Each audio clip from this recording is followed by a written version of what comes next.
आज का हमारा टॉपिक है calculation of new profit sharing ratio. 10+2 का ये एडमिशन ऑफ ए चैप्टर हो, रिटायरमेंट वाला चैप्टर हो, हर चैप्टर के अंदर न्यू रेशो आपसे पूछी जाएगी। इसको कैलकुलेशन करने के लिए इजी वे में, बहुत ही इजी ट्रिक, और ट्रिक कह लो, मेथड कह लो, क्वेश्चंस कह लो, इसके 3 केस आपके सामने हैं। ठीक है, इन तरीकों से अगर आप करोगे, इन मेथड से करोगे तो आपको रेशो बहुत ईजी लगने लगेगी। तो शुरू करते हैं। पहला केस कह लो, पहला क्वेश्चन कह लो, इसमें क्या पहचान होगी, क्या आइडेंटिफिकेशन होगी इसकी।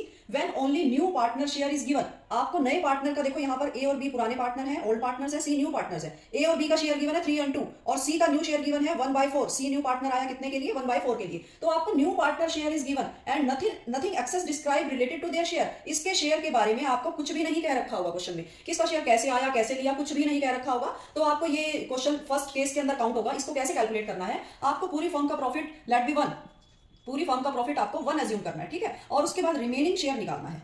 रिमेनिंग शेयर यानी कि 1 में से न्यू पार्टनर का शेयर माइनस करने के बाद कितना बचता है, वो रिमेनिंग शेयर निकालना है। अब ये रिमेनिंग शेयर किस किस का है, पुराने पार्टनरों का, ए एंड बी का, क्योंकि सी का तो ऑलरेडी निकल चुका है इसमें से। अब ए और बी का जो पुराना शेयर है उसमें इस शेयर को डिस्ट्रीब्यूट कर देंगे, यानी मल्टीप्लाई कर देंगे।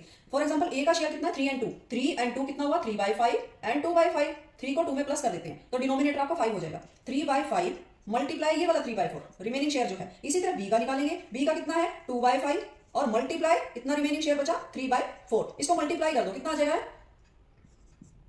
9/20।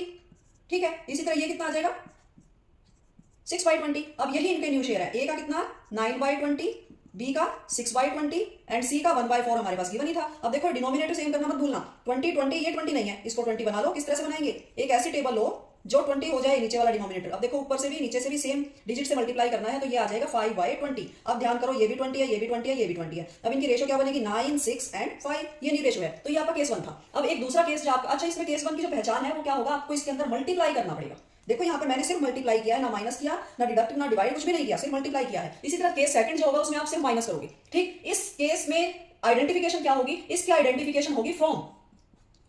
मैं यहाँ लिख भी देती हूँ, फ्रॉम इसकी आइडेंटिफिकेशन होगी। आपको इस टाइप का वर्ड गिवन मिलेगा, जिस तरह की देखो यहाँ पर हमारे ओल्ड पार्टनर्स हैं ए एंड बी 3 और 2 में। या तो आपको न्यू पार्टनर का शेयर ही गिवन नहीं होगा, अगर गिवन होगा तो उसके बारे में भी अदर डिटेल्स गिवन होगी। व्हेन ओल्ड पार्टनर सरेंडर और सेक्रीफाइस फ्रॉम देयर शेयर, जब पुराने पार्टनर अपने शेयर में से सेक्रीफाइस कर देते हैं नए आने वाले पार्टनर के लिए, तो यहाँ पर आप फ्रॉम वर्ड गिवन मिलेगा, इससे पहचान करना इसकी। तो वहां केस 2 अप्लाई करना है। कैसे अप्लाई करना है, ये एग्जांपल देखो, इस एग्जांपल को लेकर चलते हैं।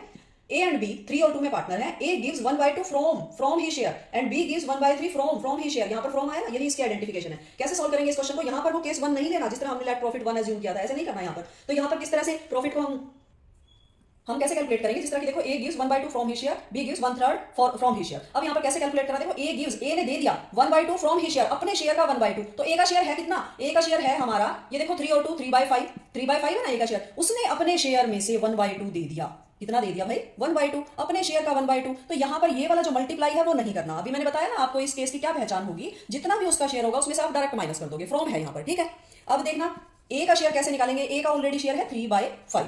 ठीक है, उसने कितना दे दिया, 1/2 दे दिया। इसी तरह बी का निकालना, बी का कितना है शेयर, बी का ऑलरेडी शेयर है 2/5 और उसने कितना दे दिया, 1/3 दे दिया अपने शेयर में से। ठीक, इसको एलसीएम लो और निकालो, कितना निकालेंगे, 10 इसका एलसीएम आएगा तो 2, 6 - 5, यहाँ पर कितना 15, 6 - 5। ठीक है, कितना निकलेगा यहाँ पर, ये 1/10 और इधर भी 1/10। ए का न्यू शेयर 1/10, यहाँ पर 15 है, 15 1/15 एंड आपको जो न्यू पार्टनर शेयर है वो गिवन ही नहीं है। कैसे निकालोगे, सी का शेयर किस तरह से निकालोगे, जो भी उसने ए से लिया प्लस जो भी उसने बी से लिया, दोनों को प्लस कर दोगे आप। दोनों को प्लस करके जो शेयर निकलेगा वो सी का न्यू शेयर होगा और यहाँ पर आप ऐड कर दोगे उसको। इसी तरह से ए, बी और सी तीनों का न्यू शेयर निकल जाएगा। ठीक है, ये आपका केस 2 था। अब देखो केस 3। केस 3 की क्या पहचान है, केस 3 का मैं नाम देना चाहूंगी, इसका नाम होगा ऑफ द शेयर या ऑफ हिज शेयर कहो, ऑफ द शेयर कहो या ऑफ हिज शेयर।